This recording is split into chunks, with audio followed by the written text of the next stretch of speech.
Meus amigos, imagine uma empresa que produz eh, materiais, produtos importantes para a coletividade ou presta serviços que sejam do interesse da grande maioria da população. Imagine que essa empresa, naturalmente, quando se depara com a necessidade de tomar decisões importantes para a empresa que possam interferir, contribuir para que se aprimore, para que seus produtos ou seus serviços mereçam uma atenção, um interesse maior dos consumidores.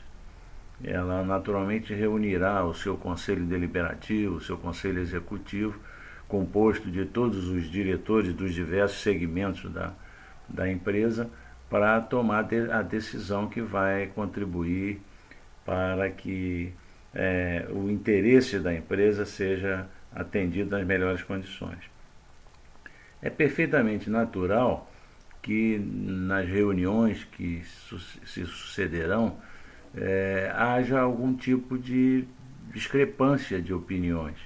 Alguns setores da empresa, por intermédio dos seus diretores, proporão uma determinada solução, um encaminhamento de solução, e outros setores seguirão um caminho distinto.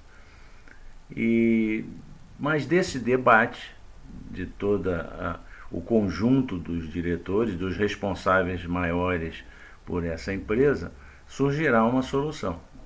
E é perfeitamente compreensível que essa solução discrepe da posição de alguns desses diretores.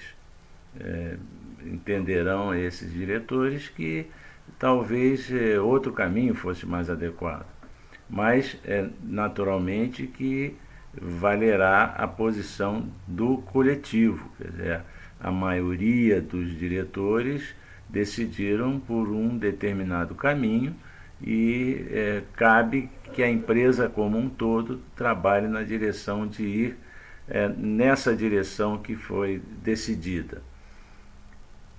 Imagine, meu amigo, que alguns desses diretores insatisfeitos decidam, por convicção pessoal, sabotar a decisão do conjunto dos diretores, que passa a ser, a partir da decisão tomada, a vontade da empresa. Imagine que nas suas áreas, quando lhe couber uma decisão de sua inteira responsabilidade, que esses diretores decidam adotar posições que contrariem a vontade da coletividade. O que aconteceria com esses diretores na prática? Provavelmente eles seriam demitidos. O seu trabalho seria dispensado, na medida em que essas posições estariam contribuindo para prejudicar a decisão de toda a diretoria e, por via de consequência, os interesses maiores da empresa. Por que provavelmente numa empresa esses diretores não fariam isso? Não sabotariam a decisão do conjunto de diretores para que de alguma forma a sua vontade pessoal prevalecesse? É claro, eles não correriam risco de serem demitidos, de perderem os seus empregos. Afinal de contas, eles têm família e têm interesses pessoais, além daqueles que envolvem o exercício da sua função de diretor naquela empresa. Agora, vamos comparar o que a gente colocou até aqui com o que está acontecendo no Supremo Tribunal Federal no nosso país. O conjunto de juízes se reuniu para discutir determinados temas e a maioria optou por uma posição que serviria de balizamento para futuras decisões dos seus membros nos diversos processos que lhes caísse na mão. Ora, por uma questão de ética, caberia, a exemplo do que se discutiu para uma empresa, caberia que cada um, no exercício das suas atividades, fosse fiel à decisão da coletividade. Não se pode admitir que qualquer dos ministros, adotado uma decisão coletiva, nos processos que analise, coloque a sua posição pessoal com prevalência sobre a decisão, desrespeitando a decisão que foi adotada pelo órgão como um todo.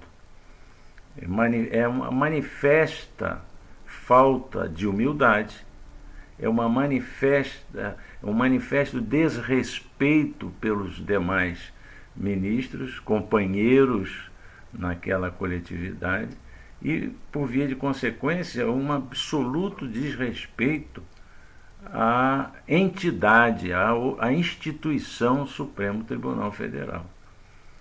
E quando isso acontece, caberia perguntar, por que numa empresa os diretores que tenham sido vencidos no debate, na discussão da tomada de uma determinada decisão, não adotam posições contrárias, e no Supremo isso acontece? A razão é simples: na empresa o diretor seria mandado embora, seria despedido, e no Supremo, como o cargo é vitalício, cada ministro se sente absolutamente à vontade para fazer o que quer, não está minimamente preocupado com manifestação de respeito aos companheiros, à instituição, à sociedade como um todo.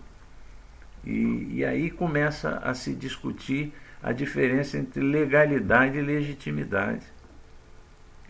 O puro e simples acatamento de um detalhe da lei, ou o esforço intelectual de adjuntos para encontrar meandros da legislação que justifiquem uma decisão pessoal de afrontamento à decisão coletiva, é fácil de ser adotada porque não há qualquer tipo de consequência, de risco.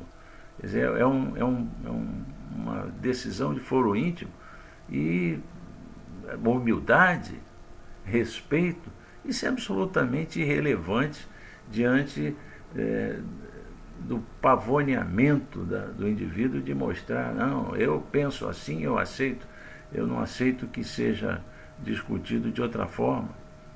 E aí fica uma sensação desagradável no ar, que é só falta de humildade, é só falta de respeito, ou haveria outras motivações subreptícias que fica até difícil de se imaginar, mas é perfeitamente possível que se levante possibilidades, né? Se levante justificativas para esse afrontamento.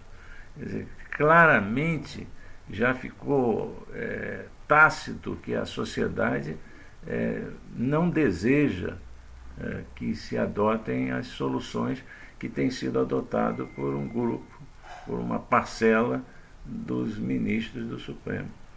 E, insensivelmente, esses indivíduos continuam afrontando a vontade da coletividade, se empenhando com seus assessores em encontrar justificativas, firulas jurídicas que justifiquem a adoção dessa ou daquela posição. E isso gera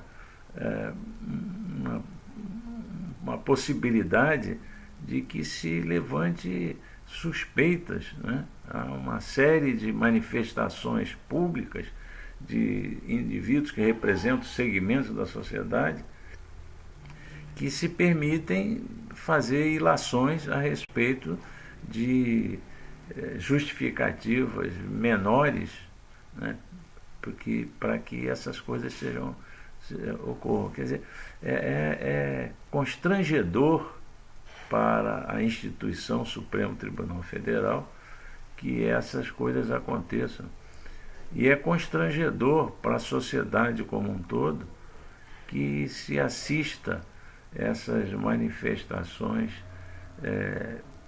terríveis que acabam por sugerindo impunidade, sugerindo que aqueles indivíduos no contexto da sociedade que tenham poder político ou poder financeiro para submeter à apreciação do órgão seus interesses pessoais, a despeito de cometimento de crimes que já foram julgados,